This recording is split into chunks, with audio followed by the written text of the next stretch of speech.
اب جیل کا ساتھی جو ہوتا ہے دوست، وہ بڑا پائیدار دوست ہوتا ہے۔ یہ ہمارے بزرگ کہتے ہیں دو دوستیاں کبھی ختم نہیں ہوتی، ایک مکہ مدینے میں جو ساتھ ہو، عمرہ کر لے، حج کر لے، وہ دوستی پائیدار ہوتی ہے، اور ایک جیل میں جو ساتھ وقت گزرتا ہے جس کا، وہ دوستی پائیدار ہوتی ہے۔ حیرت کی بات یہ ہے کہ ایک بہت بڑے اسکالر نے لکھا کہ افسوس کی بات یہ ہے، مسجد و محراب میں ساتھ وقت گزارنے والے، مدارس اور دین کے ماحول میں ساتھ وقت گزارنے والے اپنی دوستیوں کو بھلا دیتے ہیں، لیکن جیل میں ساتھ وقت گزارنے والے دوستیوں کی لاج رکھتے ہیں۔ تو یہاں جیل والے نے لاج رکھی ہے۔ اب دیکھیے یوسف پیغمبر کے پاس آیا، احدہما انی ارانی عاصر خمرہ، کہا میں دیکھ رہا ہوں میں شراب نچوڑ رہا ہوں، انگور۔ وقال الاخر انی ارانی احمل فوق راسی، دوسرے نے کہا میں دیکھ رہا ہوں میری سر کے اوپر روٹیاں رکھی ہوئی ہیں، اور خبزن روٹی، تاکل الطیر من، اور پرندے آ کے کھا رہے ہیں۔ اب بتائیں، نبئنا بتأویلی، آپ ہمیں تعویل دیں، اس کی تعبیر بتائیں۔ قال لا یاتیکما طعام ترزقانہ، آگے روٹی آنے سے پہلے میں تمہیں بتا دوں گا، کھانا آتا ہے نا جیل میں۔ تو آپ نے پھر ان کو تعبیر دی، آپ نے ان کو تعبیر دیتے ہوئے کہا یا صاحب السجن، اے میرے جیل کے دوستو، جیل کے دوست کہہ رہے ہیں انہیں، اارباب متفرقون خیر ام اللہ الواحد القہار۔ اب آپ نے ان کو کہا، میں تمہیں اس کی بتاتا ہوں جو تعبیر ان کو دی انہوں نے۔ پہلی کی، اما احدکما، تم میں سے جو ایک ہے نا، فیسقی ربہ خمرہ، جو شراب نچوڑ رہا ہے، اس کی تعبیر یہ ہے کہ وہ اپنے بادشاہ کو شراب پلائے گا، اس کے شراب پلانے والے مصاحبین میں شامل ہو جائے گا۔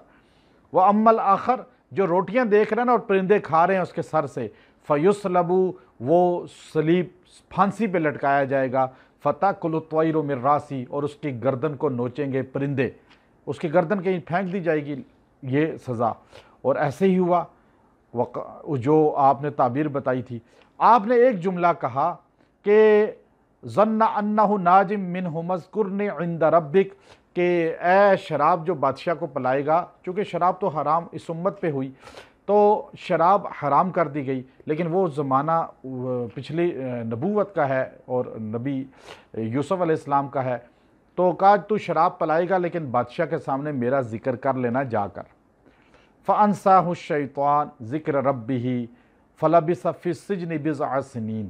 اب وہ بادشاہ کے پاس چلا گیا، شراب پلانے لگا، اس کا مصاحب خاص بن گیا، اور جو نوکر خاص ہوتا ہے وہ بہت فائدے اٹھا لیتا ہے، اور اکثر بزرگوں کے جو خادم ہوتے ہیں وہ ان سے بڑے بزرگ ہوتے ہیں، آپ نے دیکھا لوگ ان کی زیادہ وہ کرتے ہیں آہو بکت۔ ہمارے پاس بھی جو اکثر لوگوں کا ٹوکن اور ان کو نمبر دینے پہ معمور ہیں، تو لوگ ان کے ساتھ بہت اٹیچ ہو جاتے ہیں، کیونکہ ان سے کام ہوتے ہیں، لوگوں کے پڑھتے ہیں، ٹائم لینا، ملاقات کرنا۔ تو ہم اکثر دیکھتا ہوں میں بھی اس طرح اپنے مصاحبین کو، تو وہ وہاں گیا لیکن اس کو شیطان نے بھلا دیا، اور اس طرح یوسف علیہ السلام 5 یا 7 سال جیل میں رہے، بعض مفسرین نے کہا 7 سال جیل میں رہے۔ وقال الملک انی ارى، آخری رکوع یہ 12ویں پارے کا، بادشاہ نے ایک خواب دیکھا، 7 بقرات، 7 گائے ہیں، سیمان، ہٹی کٹی، یاکلہن 7 عجاف، اور 7 ہلکی ہیں وہ کھا رہی ہیں، اور 7 کمزور ہیں، اور 7 ٹہنیاں ہیں خشک، اور 7 تر۔ تو اب یہ خواب اس نے ایک دن دیکھا، 2 دن دیکھا، جب زیادہ خواب یہ دیکھ رہا ہے تو یا ایہا الملا افتونی، مجھے اس کی تعبیر بتاؤ اے اپنے وزیرو، سردارو، آؤ۔ جب کوئی تعویل نہیں بتا سکا تو پھر اس کو یاد آیا کہ وہ جیل میں ہمیں تعبیر، علم کتنی بڑی چیز ہے، انسان کو عزت دلاتی ہے۔ حضرت عطا ابن ابی رباح کالے سیاہ حبشی غلام تھے، ابو جعفر منصور بڑا دھاک والا بادشاہ جب مکہ آیا کہنے لگا کوئی بڑا عالم بتاؤ میں حج کے مسائل پوچھوں، انہوں نے کہا عطا سے بڑا عالم کوئی نہیں ہے حج کے مسائل کا۔ جیسے آج حرم میں مولانا محمد مکی حجازی صاحب دامت برکاتہم العالیہ سب سے بڑے عالم فقہ حنفی کے مسائل حج کے خاص طور پہ، تو وہ آیا پوچھتے پوچھتے اس کا وزیر لے آیا، آپ نفل پڑھ رہے تھے حرم میں بیت اللہ کے سامنے مطاف میں، تو آپ کے پیچھے بیٹھ گئے، آپ نفل پڑھتے رہے، کوئی نہیں کہ بادشاہ آ گیا آؤ بکت شروع ہو جائے، سلام پھیرا تو اس نے کہا جی یہ بادشاہ سلامت ہے، 3 بر اعظم کے بادشاہ ابو جعفر منصور ہے یہ۔ تو آپ نے کہا پوچھیں مسئلہ. اس نے مسئلہ پوچھا, آپ نے مسئلہ بتایا, اس کے بعد کہا جی ہو گیا مسئلہ حل, اللہ حافظ. دوبارہ نیت کر لی نفل کی. تو اس نے اپنے بیٹے سے کہا, ابو جعفر منصور نے, بیٹا تو اگر آج دین سیکھ لیتا, تیرا باپ اس کالے حبشے کے سامنے اس طرح ذلیل نہ ہوتا. بادشاہ ہو کر اس کے در پہ آیا ہے, اور کس طرح اس کو بادشاہ سے کوئی لینا دینا نہیں, کوئی اس سے جو ہے غرض نہیں. تو بادشاہ کو بتایا کہ وہ تعبیر بتائے گا. یوسف علیہ السلام کو بلوایا, یوسف علیہ السلام نے تعبیر بتائی. اتنے سال قحط پڑے گا, پہلے خوشحال ہوں گے, پھر قحط پڑے گا, اس قحط کے لیے یہ تدبیر کی جائے.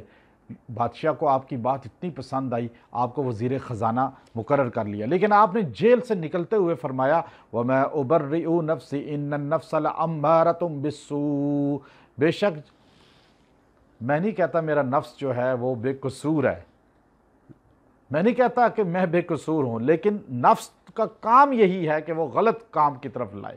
ہر بندے کے نفس جو ہے اس کے غلط کام کی طرف لاتا ہے. تو میرا نفس بھی غلط کام کی طرف لایا, لیکن الا ما رحم ربی, میرے رب کا رحم ہوا میں بچ گیا. اب یہ نہ کہ بندہ کہ مجھے تو گناہ کا ذہن میں خیال ہی نہیں آتا. خیال کیوں نہیں آتا؟ انسان ہے, لیکن بچ جانے والا اللہ کا ولی ہے. تو اس لیے پہلے اپنی جو ہے یہ صفائی بیان کروائی کہ میں غلط کام نہیں کیا, اور پھر جیل سے آپ کو وزیر خزانہ کے عہدے پہ فائز کر دیا گیا. اور وہاں جب فائز ہوئے پھر ایک وقت آیا قحط پڑ گیا, غلہ ختم ہو گیا. تو کنعان شہر میں آپ کے والد جو آپ کی یاد میں روتے روتے آنکھیں ان کی سفید ہو چکی تھیں, یعنی بینائی کمزور ہو چکی تھی, موتیا آ چکا تھا, اور 40 سال تک روتے رہے, 40 سال تک. ایک حدیث میں آتا ہے روایت کے اندر کہ یعقوب علیہ السلام سے بعد میں پوچھا گیا, پتہ ہے کیوں یوسف کو آپ سے جدا کیا؟ جب وہ بچے تھے, آپ نماز پڑھ رہے تھے, تو آپ کا ایک دم خیال ان کی طرف چلا گیا. اللہ کہتا ہے مجھے حیا آئی, میرا پیغمبر نماز میں مجھے چھوڑ کر مخلوق کی طرف ذہن لے کے جائے, تو میں نے اس وجہ سے اس کو 40 سال جدا کیا. تو یہ تو اللہ ہمیں بتاتا ہے, ہمیں اپنی محبت دل میں اللہ رسول کے جو درجہ ہے اس میں اپنی اولاد کو, بہن بھائیوں کو, رشتوں کو شامل نہیں کرنا چاہیے. وہاں وجاء اخوۃ یوسف, اب قحط پڑا تو یوسف علیہ السلام کے بھائی بھی آئے, وہ آ کر آپ سے لائن میں کھڑے ہو گئے اور آپ سے لینے لگے قحط کا غلہ.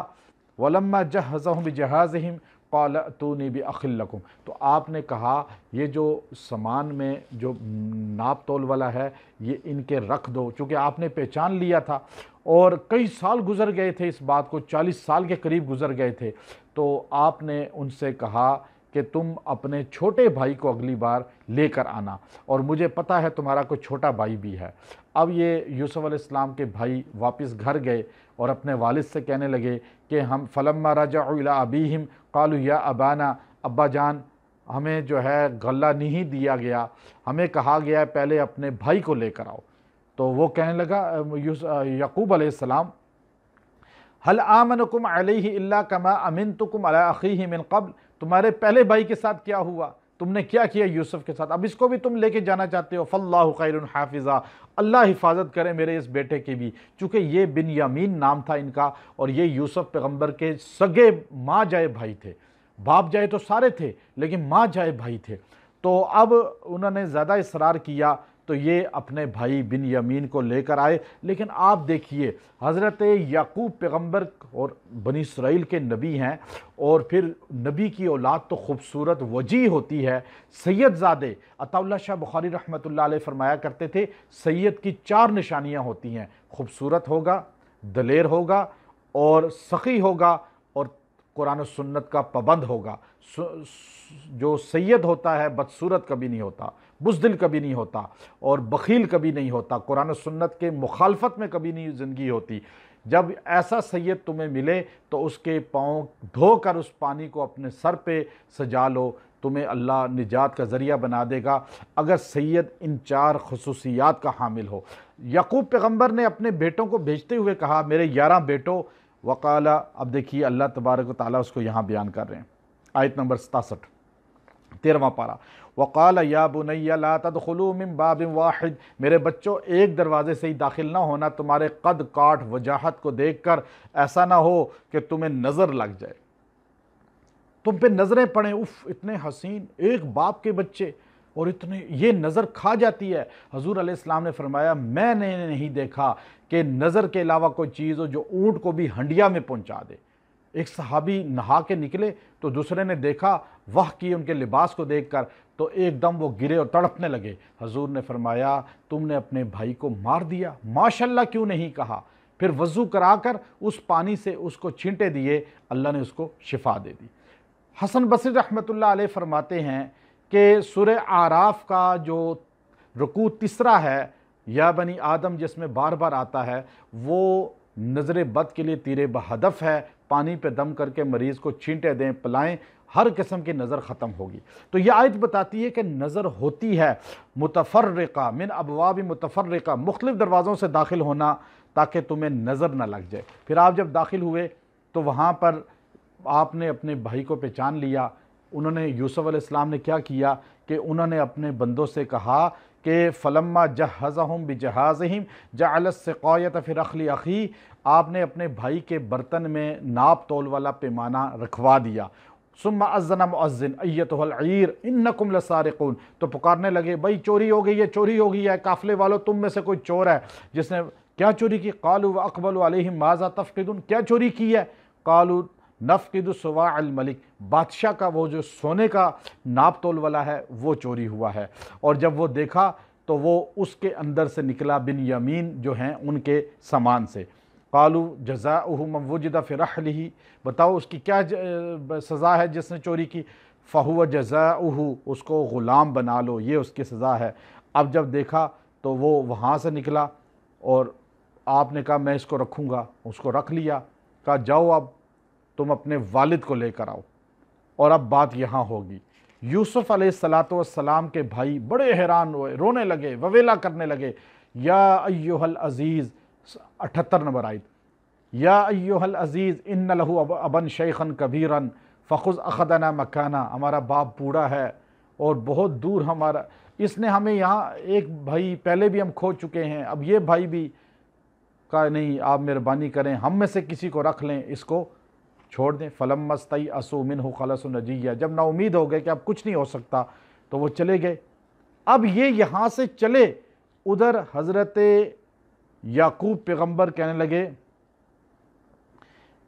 کہ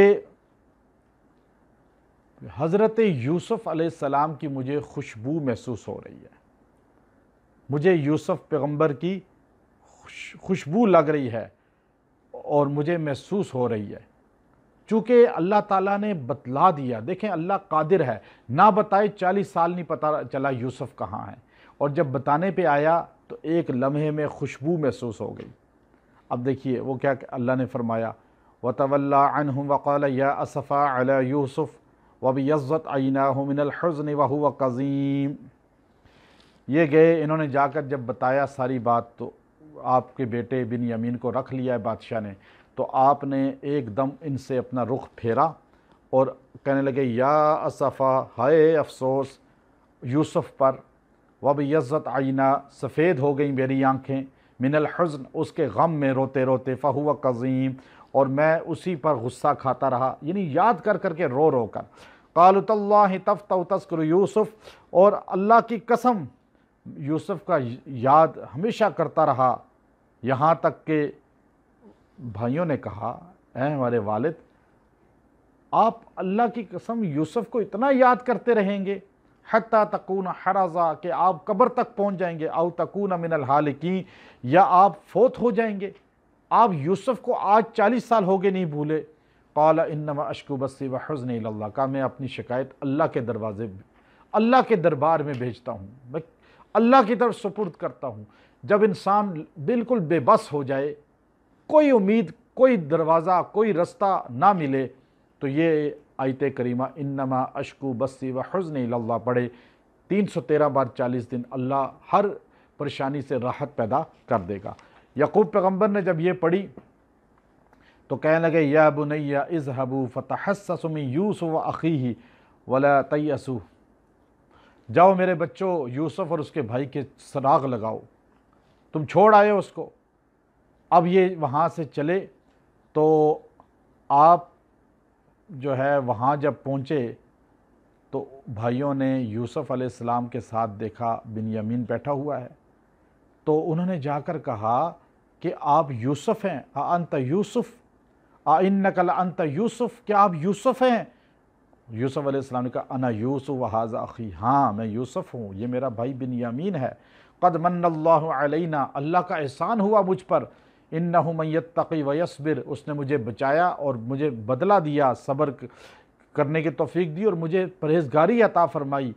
اور تاللہ لقد آثرک اللہ علینا وان کنا لخاطئین، اور اللہ نے ہمیں یہ مرتبہ عطا فرمایا، لا تثریب علیکم اليوم، آج میں تمہیں کچھ بدلہ نہیں لوں گا، کوئی سزا نہیں دوں گا، پریشان نہ ہو، تم نے جو کیا اللہ رب العزت جو ہے اس کی وجہ سے تمہیں معاف کرے، یغفر اللہ لکم، اللہ تمہیں بخش دے، معاف کرے۔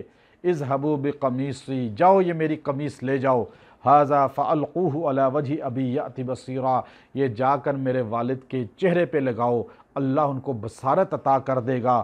وَأْتُونِي بِأَهْلِكُمْ أَجْمَعِينَ، اور اپنے پورے کنبے کو میرے پاس لے آؤ۔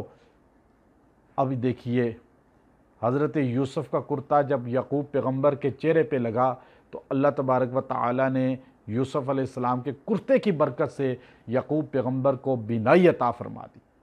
کرتہ یوسف میں اتنی تاثیر ہے، آج خانہ کعبہ کے غلاف، روضہ رسول صلی اللہ علیہ وسلم کے غلاف میں تاثیر کیوں نہیں ہوگی؟ چونکہ ہمارے پاس غلاف کعبہ، غلاف روضہ رسول آتے ہیں، اکثر اس خاندان کے ساتھ تعلق ہے 10 سال سے، جس کے بعد چابی ہے بیت اللہ شریف کی، تو اکثر علماء جو اس پر تھوڑا سا اعتراض کرتے ہیں تو یہ آیت پیش کر کے ہم دلیل دیتے ہیں، کرتہ یوسف میں اگر تاثیر ہے تو خانہ کعبہ اور روضہ رسول کے غلاف میں اس سے زیادہ تاثیر ہے۔ آگے اللہ رب العزت نے فرمایا کہ یہ یوسف علیہ السلام کے والد کو لایا گیا، فلما دخلوا علی یوسف آویٰ الیہ ابویہ، یوسف علیہ السلام نے اپنے والد کو ساتھ بٹھایا تخت پہ، وقال ادخلوا مصر ان شاء اللہ آمنین، اور کہا جی آ جاؤ اس شہر میں، اللہ امن سے آپ کو رکھے گا۔ ورفع ابویہ علی العرش وخروا لہ سجدا، جب یہ بیٹھ گئے تو 11 بھائی سجدے میں گر گئے، چونکہ سجدہ تعظیمی جائز تھا، اب سجدہ تعظیمی جائز نہیں۔ حضور نے فرمایا اسماء بنت عمیس رضی اللہ تعالیٰ عنہ سے، اگر سجدہ تعظیمی جائز ہوتا عورت کو لازم کیا جاتا کہ اپنے خاوند کو سجدہ کرے، لیکن اس امت میں سجدہ تعظیمی رکوع درباروں پہ، کسی خانقاہ میں کسی مرشد کو، کسی ولی کو، کسی شجر کو، کسی حجر کو، کسی زندہ کو، کسی مردہ کو نہ رکوع کیا جا سکتا ہے نہ سجدہ کیا جا سکتا ہے۔ وَارْكَعُوا مَعَ الرَّاكِعِينَ، پتہ چلا کہ سجدہ اور رکوع اللہ کے علاوہ کسی کو جائز نہیں، اسی لیے نماز جنازہ میں بھی رکوع اور سجدہ نہیں ہے۔ تو آپ نے فرمایا یا ابتی ھذا تعویل رؤیای من قبل، یہ خواب کی تعبیر ہے۔ خواب بندہ دیکھتا ہے، بعض کا فوراً تعبیر نہیں ظاہر ہوتی۔ حضرت دیکھیے یوسف نے خواب دیکھا، 40 سال کے بعد تعبیر اس کی ظاہر ہوئی، تو ہم کہتے ہیں جی خواب دیکھا تعبیر ایک دم نہیں ملتی، بعض کا تاخیر بھی ہوتی ہے، اس لیے خواب میں یہ بھی ہو سکتا ہے۔ پھر آپ نے دعا کی اللہ مجھے ایسی ملک دے، ایسی بادشاہت دے۔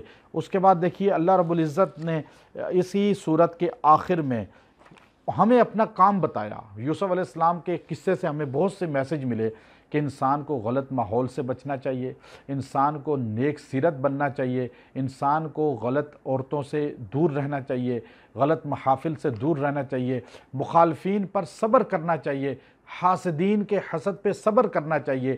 حاسدین کے لوگوں نے حسد کیا اور صحابہ کے ساتھ حسد ہوا، اولیاء کے ساتھ ہوا، وقت کے لوگوں نے امام شافعی کے ساتھ حسد کر کے کفر کا فتویٰ لگایا، امام ابو حنیفہ کے ساتھ حسد کیا، امام احمد بن حنبل کے ساتھ حسد کیا، امام نسائی کے ساتھ حسد کیا، امام بخاری کے ساتھ حسد کر کے ان کو شعر بدر کیا۔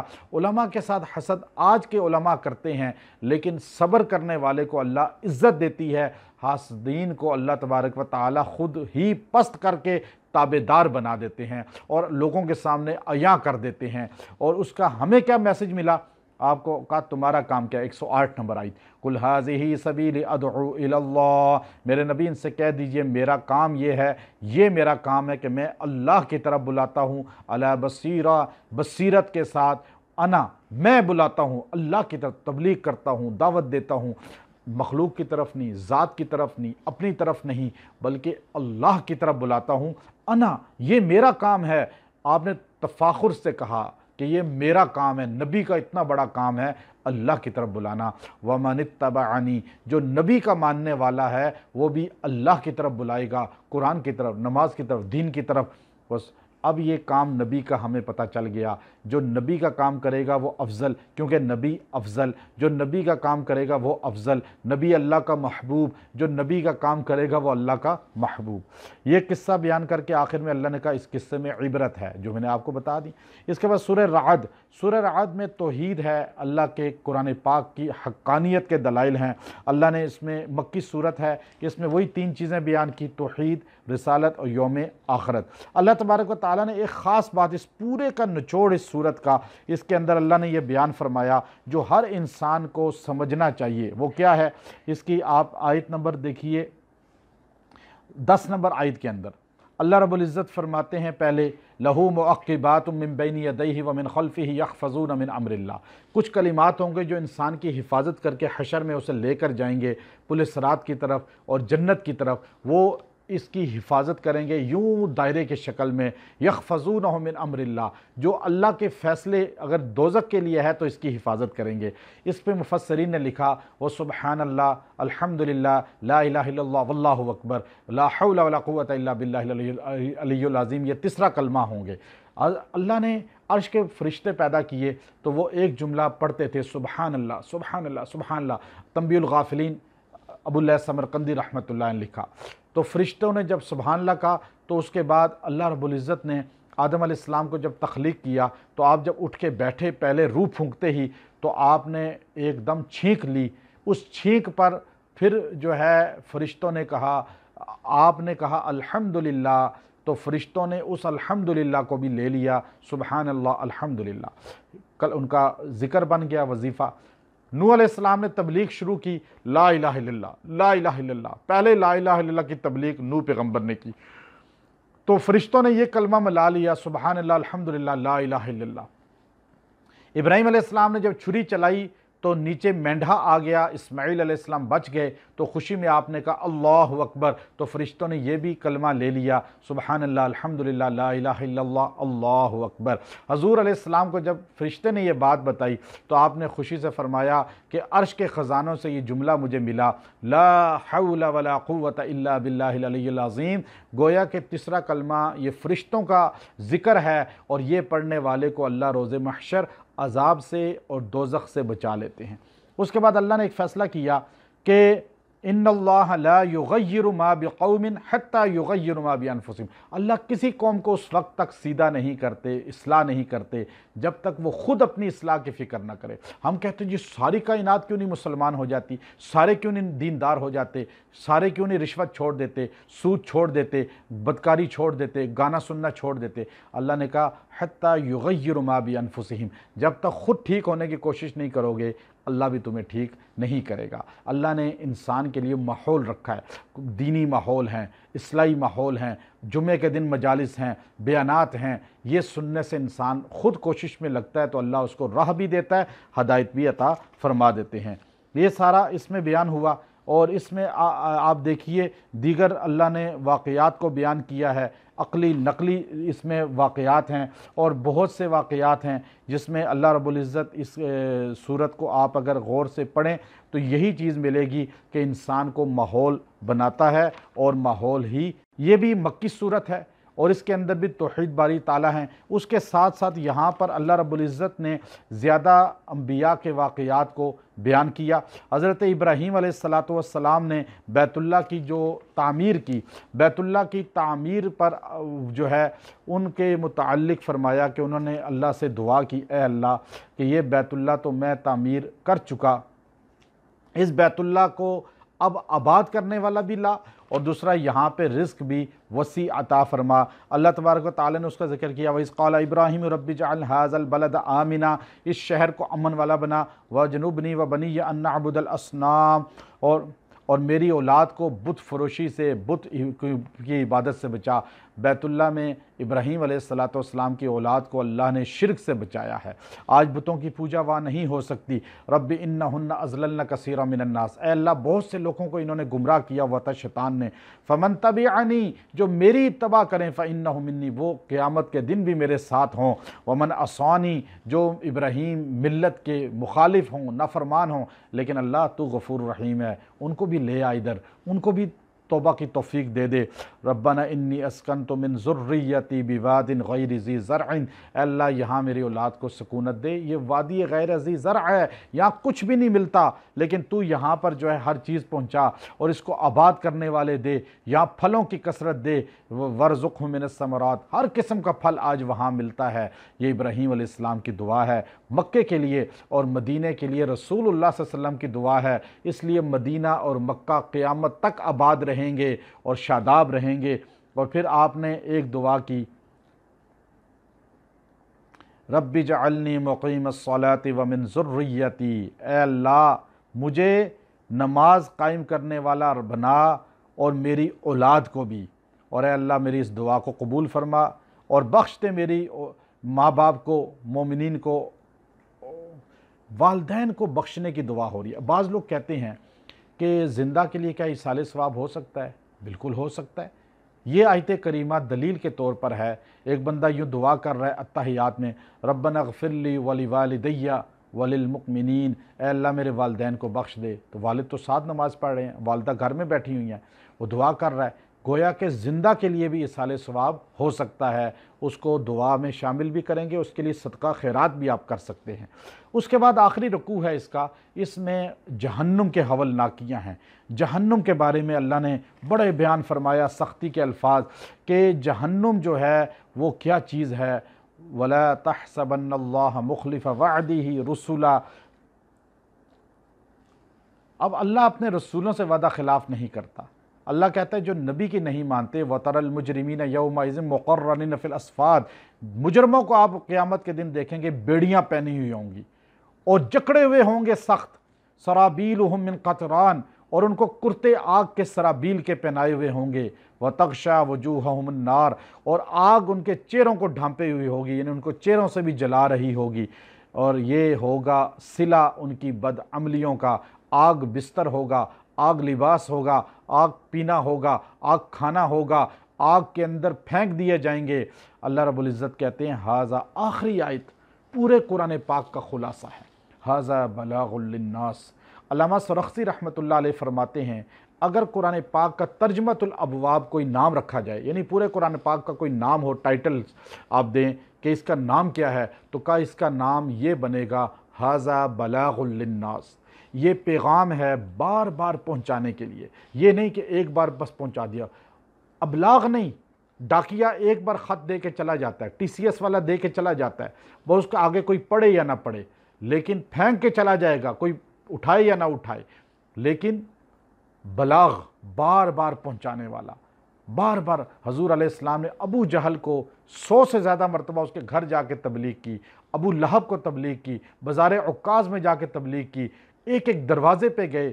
آج تبلیغی جماعتیں اسی طرح ایک ایک دروازے پہ جاتی ہیں اور گھر گھر جا کے بلاغ بلاغ ھذا بلاغ، یہ پیغام بار بار پہنچانے کا ہے، ایک بار نہیں۔ آپ نماز کی تبلیغ کریں، آپ قرآن کی تبلیغ کریں، تقوی کی تبلیغ کریں، اور نہیں سمجھتا پھر تبلیغ کریں، اللہ اسے ہدایت ایک وقت میں دے گا، اور بعض اوقات وہ جنید جمشید جیسا اللہ کا ولی بھی بن جائے گا۔ تو اس لیے بلاغ، مبلغ، نبی صلی اللہ علیہ وسلم نے فرمایا بلغوا انی ولو آیہ، ایک آیت بھی آتی ہے تو پہنچاؤ۔ یا ایھا الرسول بلغ ما انزل الیک، میرے نبی آپ پہنچائیں وہ جو آپ کا پیغام آپ کے ذمے ہے۔ ہمیں بھی اللہ نے حضور کا پیغام پہنچانے والا بنایا۔ آپ نے روزے عرفات اور حج کے موقع پہ صحابہ سے پوچھا کہ کیا میں نے پیغام نبوت تم تک پہنچا دیا؟ تو انہوں نے کہا فلیشہد، بالکل ہم گواہ ہیں، آپ نے پہنچا دیا۔ تو آپ نے عرش کی طرف انگلی اٹھائی، اللہم اشہد، اے اللہ تو گواہ رہنا، میں نے ان تک پیغام پہنچا دیا۔ الا فلیبلغ الشاہد الغائب، اب حاضر کا کام ہے غائب تک پہنچائے۔ صحابہ نے اس مشن کو لیا۔ آج پوری دنیا کے اندر آپ کو صحابہ کی قبریں ملیں گی، چونکہ پیغام نبوت لے کر نکلے، قبریں بھی اپنے شہروں میں مکہ مدینہ میں نہیں بنی۔ اللہ ہمیں پیغام نبوت سمجھنے کی توفیق عطا فرمائے اور اس قرآن پر عمل کی توفیق عطا فرمائے۔ وآخر دعوانا ان الحمد للہ رب العالمین۔ اللہ اللہ اللہ اللہ۔